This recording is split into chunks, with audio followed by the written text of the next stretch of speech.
Dan, it's been a very big day because the party's made this very clear policy. Help explain youth crime and what you can do to get on top of it, particularly for people watching us in Townsville and Cairns. Yeah, Paul, good to see you, mate. And unfortunately, crime is out of control, particularly in North Queensland, places like Cairns and Townsville. I was born in Townsville, and I know you're a big fan of North Queensland, Paul, and I spent a bit of time back there as a detective in the Queensland Police in the late 90s and 2000s. And to go back there now and see these great towns, these great regional communities totally gripped by crime is sad. And this crime epidemic is at the feet of this Labor government that has been soft on crime. I was on the front line in the CPIU in 2015 when this government got in and started watering down the Youth Justice Act. Frontline police warned the government that then, if they continued down that path, it would lead to a youth crime epidemic. And unfortunately, mate, that is what we now have in Townsville and Cairns. We're seeing it night after night, and the LNP will crack down on crime. And today, Deb and the team announced a strong policy in Townsville and Cairns about a curfew, the young recidivist juvenile offenders who are out every night wreaking havoc on the communities, that we're going to crack down on them and on crime in those areas. And also, the idea about a curfew, right? In the same way, let's be really obvious, right? In the same way that other governments have put curfews in to stop the spread of the virus, a curfew to say stop the spread of youth crime is not the craziest idea here, because lots of different things have been tried, but lots of things have failed. And if we can stop the ability of young people to put themselves in the place where they're going to get themselves in danger and do harm to others, then I say a win. Exactly, Paul. And I can tell you from experience, and I still talk to all my old colleagues regularly, at the moment, police across Queensland, and Townsville and Cairns included, if they come across a group of juvenile potential offenders or just juveniles roaming the streets looking for trouble in the early hours of the morning on a school night, 11, 12, 13 years of age, police are powerless to detain those people and to take any action against them before they commit a crime. What our curfew is talking about, people like that out on the street without a reasonable excuse. We're not talking about kids riding their bikes home from footy training or after a late night shift to McDonald's. These kids that are roaming the street night after night that should be at home on a school night, police are powerless to take any action against them. So I don't know why the lefties are hyperventilating, Paul, because this legitimately is an early intervention program.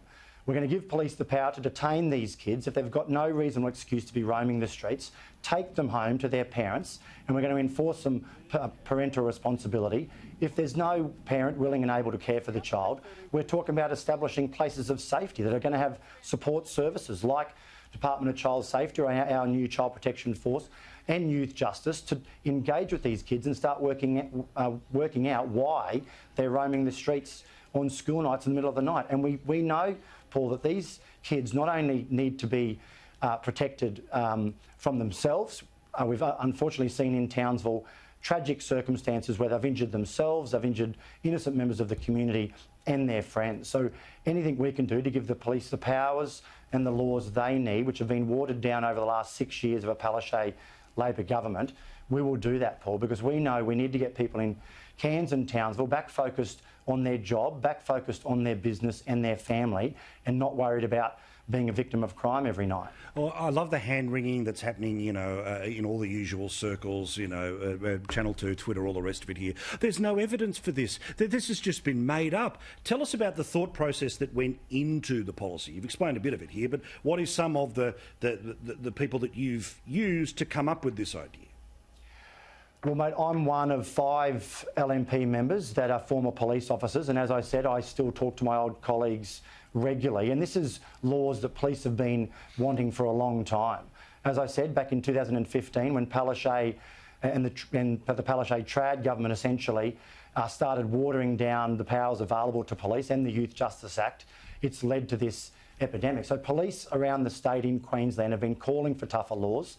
As I said, they need the power to be able to detain these kids and take them to a place of safety or home before they commit a crime. We've already announced a comprehensive youth crime, a big investment in early intervention and in rehabilitation and mandatory sentencing for recidivist juvenile offenders.